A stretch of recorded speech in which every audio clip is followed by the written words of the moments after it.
What's up, everybody? This is BG, and you're watching the Glassworks YouTube channel.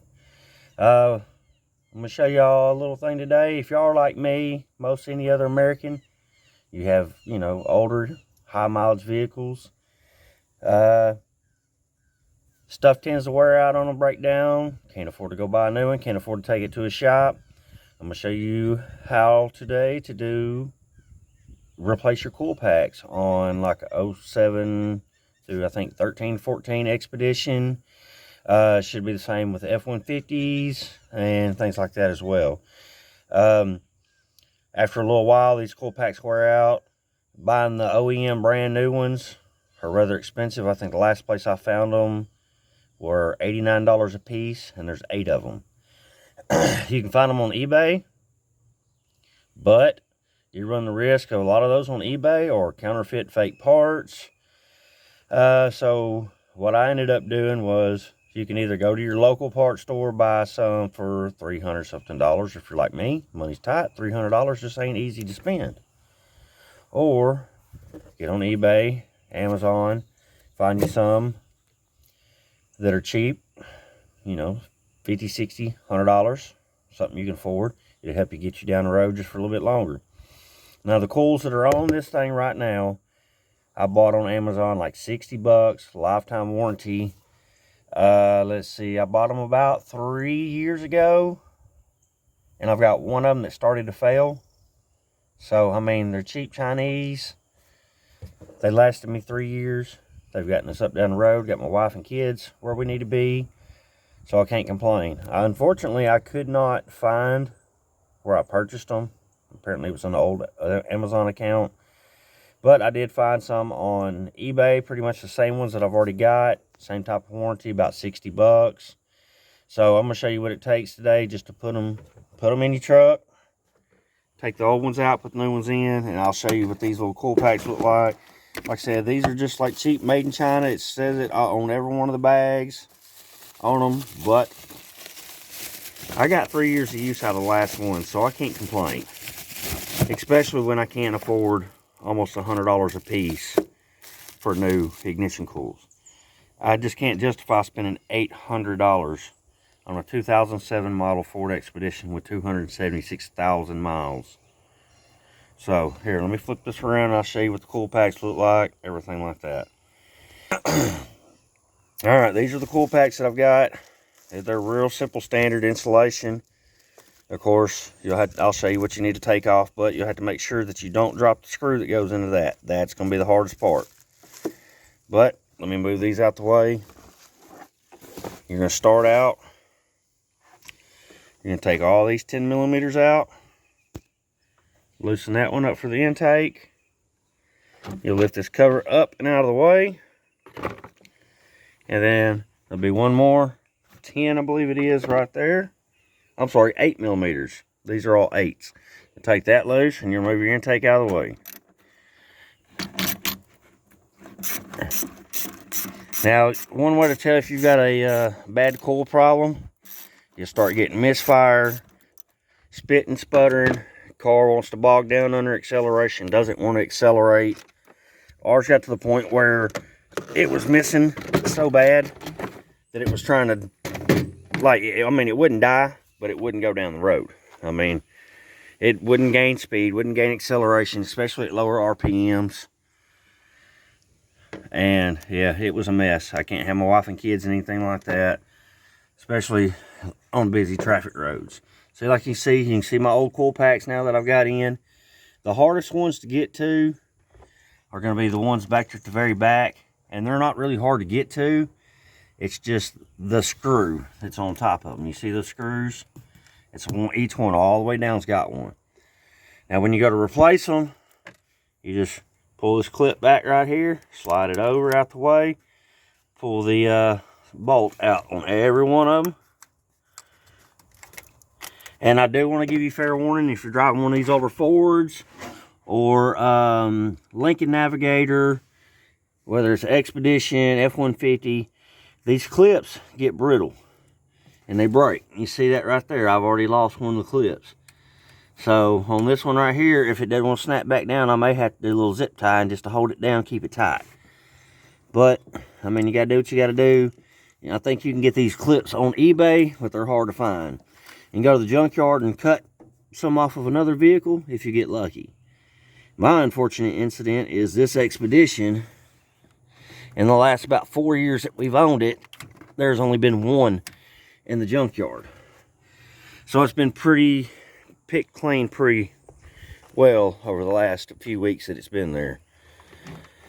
So I'm gonna get these other clips off, and then I'll show you what you need on the next step on how to get these off. The side sockets and everything like that you'll need. So I'm gonna get these clips loose, and then I'll be back with you in just a minute. All right, we're gonna start over here on the passenger side because it's actually the easier side to access, because the way the coil packs sit, all the bolts are orientated towards the front. So all you gotta do is get your extension, 7mm socket. I've already broke this one loose so you can see. You may have to remove your injector harness on this one plug. Tilt that out the way. And also something to watch out for, you be careful with these, especially if you haven't replaced them. They're plastic, they get old, they get brittle. I broke these about 2 years ago. These hoses, these pieces can be very expensive, a couple $100. All you gotta do is pull the injector harness clip out the way. Make sure you don't lose that 7mm, which unfortunately I can't give you a good view.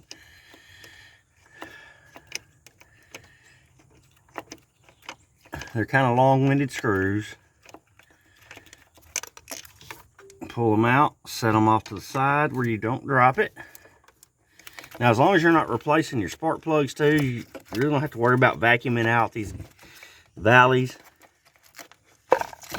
on your coil packs. Because Ford did a crap design. This is what's supposed to seal the spark plug tube. It doesn't work very well. So, if you see, that's all there is to it.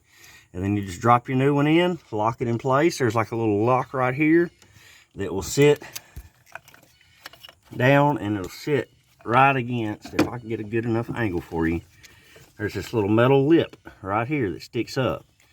You stick the bolt in, you stick it against that, and it keeps it from rotating left and right. So I'm gonna go ahead and get these other ones out real quick, and then I'll be back with you and we'll get on the other side. All right, you can see I've got all 4 of them out on this side.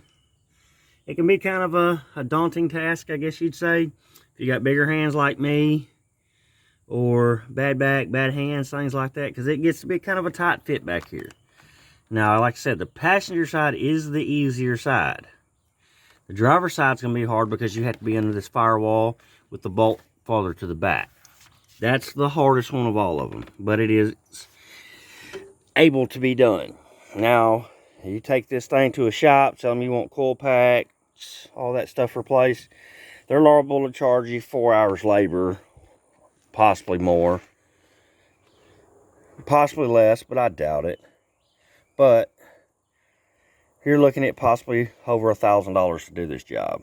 So, I mean, it's not hard. It's on a difficulty scale, that back one's the worst one, and I'd give it maybe, if you've got any kind of mechanical skill whatsoever, this is, I would give it a 2, maybe a 3 on the difficulty level, just because you do have to work around these hoses on both sides, the tight narrow spaces in the back. But it is, like I said, it's not that hard of a job to do. I did it 3 years ago, and like I said, one of them just finally kind of give up on me. But you know, spend a couple $100 now, or $100 now to replace these coil packs, get me 3 more years down the road, I'm good with that. I mean, it's a Ford, like I said, 276,000 miles. If it makes it that far, great. If it doesn't, we'll get a backup. But for right now, this is our preventative maintenance to have to avoid doing that. So let me get these new coil packs dropped back in, and I'm gonna get this side done, and then we'll get on this driver's side. So give me just a few. I'll be right back. All right, so I've got the first one back in, as you can see, which is the very far back one on the passenger side. When you do these, you make sure you reconnect. Check the connection on your fuel injector and on your coil pack plug. Now, you see, let's see if I can zoom it in. All right, hang on just one second. Let me change this. Okay, you see how that yellow tab right there is right up against that metal piece? It keeps it from wiggling back and forth and bouncing around. Now, the coil packs, of course, you do have to line them up down the tube onto the spark plug. But you just want to tighten them down. I don't torque them down. I don't use a torque wrench. I don't use an impact on them, especially an impact, because it goes right back into your valve cover. So I just tighten them down, hand tight, and a quarter turn, kind of like doing oil filter, drain plug, things like that. You don't want to overdo it, don't want to strip it out, don't want to break it. And then basically what we'll do is we'll go down to the next one. I'm gonna get the rest of these done. I'll be back with you. Now, like I said before, these clips are brittle. Sometimes it'll break. You see that fuel injector plug right there? That sucker's held in with a zip tie because the clip broke. See if I can get it to focus. It's not pretty, but it works. Now, if you break one of your clips, you can always just kind of do that just to get you by until you can find a new set of clips to replace them out. Otherwise, sometimes they'll vibrate loose and you'll have random misfires, either fuel related or coil pack related. So, I mean, sometimes you gotta do what you gotta do to get by. It's redneck country as hell, but it works. So, anyway, like I said, I don't know if I just said it or not, but I did this 2 years ago. These coil packs 2 years ago, not 3. But for 50, 60 bucks, and they got me 2 more years down the road, again, I still can't complain. So let me go ahead and get these other ones hooked back up real quick, and then we'll get on the other side. All right, I got this one side done already. Sorry about the light hitting it. This one side's already done. Now, of course, you want to make sure you go through and make sure you got all your coil pack plugs hooked up. You want to make sure you got all your injector plugs hooked back up. Now, like I said, you may have to do the little zip tie trick or replace the clips, whichever one you've got access to at the moment. I just have to zip tie them up if I need them. I get the clips later, try to find them online. Now I'm going to try to get over here on this other side. Like I said, this other side a little bit more difficult on the back, only because you have to reach way back down in there to reach it. You got kind of more of this stuff right here in the way. So, I mean, you can pull your air box out if you need to, but there's no need. Just get you a step stool, step over it, lean over it, and reach down in there and have fun. So, I've already removed the plug wire, coil pack wires on this side as well. I'm going to do the injector plugs as I need them. And I'm going to get this side done. And when we get it all back together, we're going to fire it up, see if it's running any better. Alright, this is the very last one on the driver's side.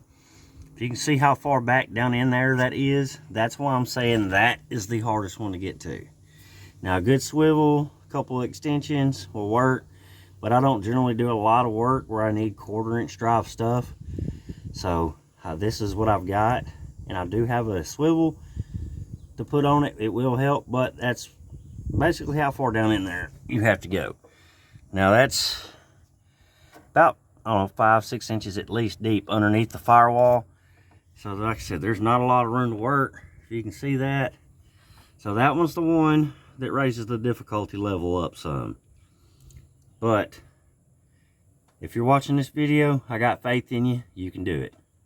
So let me go ahead and get that one off, and then we'll get her done. Okay, so about a year later, not really, but feels like it, because that back coil pack back there trying to get that screw light up. Got them all back together. I'm gonna put the intake tubing back on, covers back on, everything like that. I've already double checked, make sure my plug wires are all or not my plug wires, but my plug connectors are all connected for my fuel injectors and the coil packs. I'm gonna get in there and put the scanner on it. I'm going to clear the old codes that are in it right now. And I'm going to fire it up, let it run a bit, and see if we get any new codes or anything like that. So let me get all this done. I'm going to get my scanner out the truck, and we're going to go from there. Alright, I'm inside. I ran a scan. I've got one code pending. Let's see what it is. P0307. I'll look at my book. Now this is a cheap Amazon diagnostic OBD2 port reader. My mom got me this, I'd say 10, 12 years ago. It was like $15 on Amazon that long ago. Now this little cheap tool will save you a lot of headaches on trying to figure out and chase down troubleshooting project on your projects. Now I do have a bigger one here. It's a buddy of mine's, and I'm going to hook it up as well because it can do live scan readings and things like that.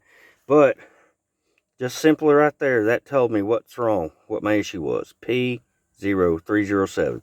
It comes with the book. You can look up the number, or you can even Google that number.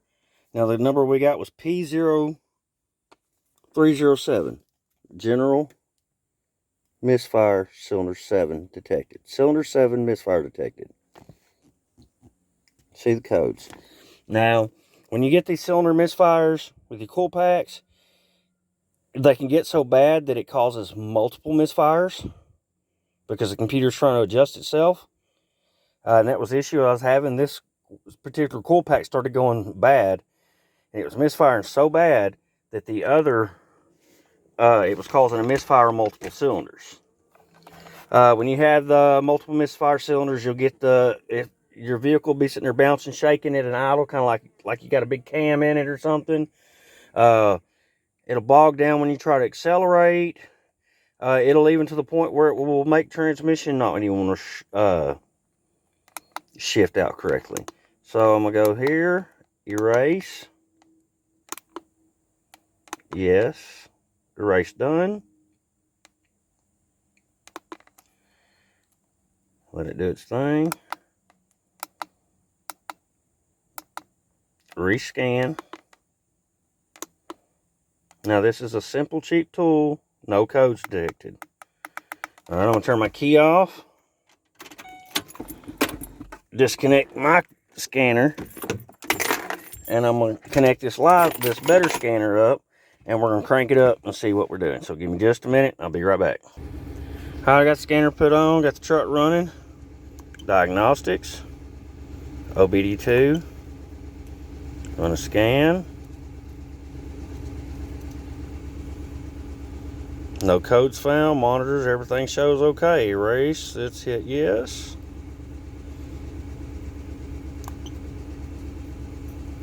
And you can read codes.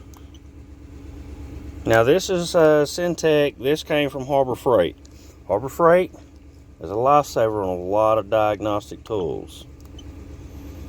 Harbor Freight's awesome when it comes to any kind of tools. If you're a do-it-yourselfer, there's no reason to go spend thousands of dollars on Craftsman, snap-off tools, anything like that. Go to Harbor Freight. Got the same warranty, and you ain't got to fight with nobody to get your stuff warrantied out. Truck's already idling, running smoother. Let's see what the live data. Let's go all the way back. Let's see here. Diagnostics.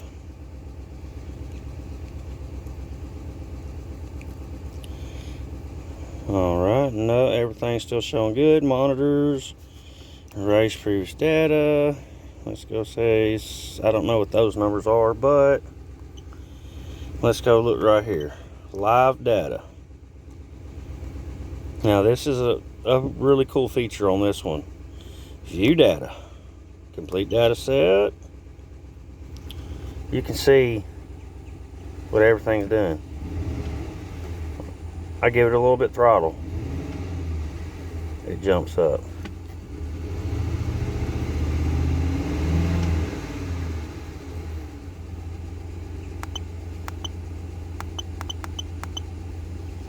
So I mean,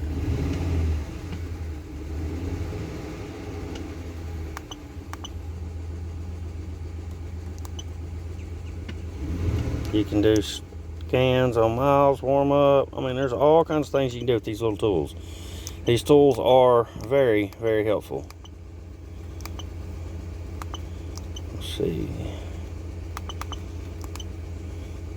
Now, somebody who's got more knowledge on this will know what those little dollar sign symbol things and stuff are. But I'm going to do it at home, DIY type person. But, I mean, I just showed you how simple it was to do your plugs, or I'm sorry, your coil packs. I've done plugs on this thing before. It's not really hard. You just gotta take your time, kind of learn what you've got, especially if you can't afford to go buy something new, you can't afford to put it in the shop. You gotta be careful sometimes with these shade tree mechanics, because that's just that. They're gonna take your money, they're gonna half-ass do the job. Be careful buying parts off eBay, certain parts, like the Motorcraft parts. You go to O'Reilly's, AutoZone, places like that, a Motorcraft coil, for one, was like $85 or $88. So you might as well round that up to $100 after taxes. That's $800 for coil packs for your truck. Now you go on eBay, you'll find the deals $85, $95. You run the risk of, hey, that could be new old stock, it could be counterfeit.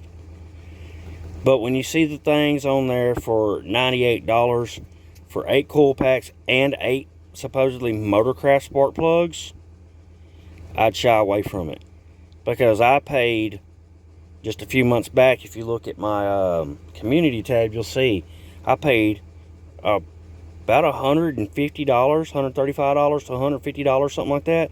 That's with discounts for 8 Motorcraft spark plugs for the 5.4 Ford motor.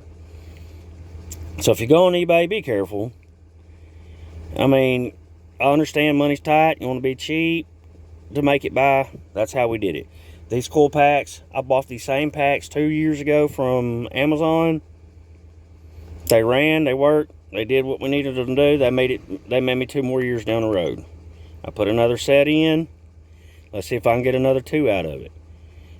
For the price I paid for them, 50, 60 bucks, I got my money's worth. They're worth it.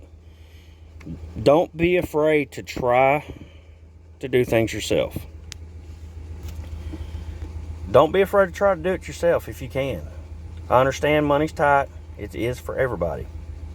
If you got to buy cheaper parts, buy cheaper parts. If it makes you 6 months down the road to where you can afford to buy something better, do it. If it helps you get down the road to get back and forth to work, get your kids back and forth to school, that's all that matters. It's just money. You'll make more.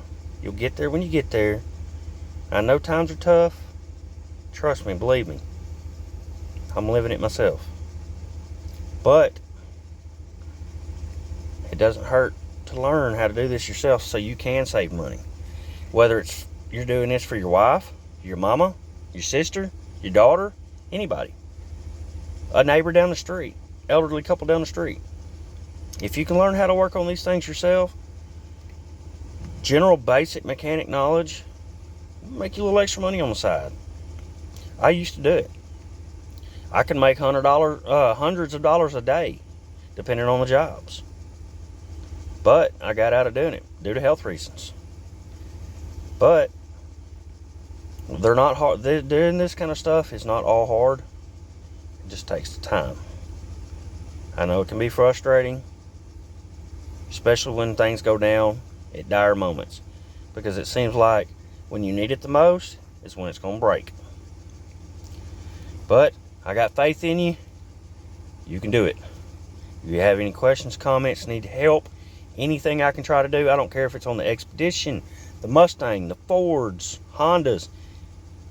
If I have to sit down and read hours on end just to help answer your questions, comments, whatever, let me know. I got my email in there on my About section. I'll do what I can to help you out. That's what the world needs more of, is people helping each other out. Hope you have a good one. I hope this helped you out. Hope you have a great day. Have a good one.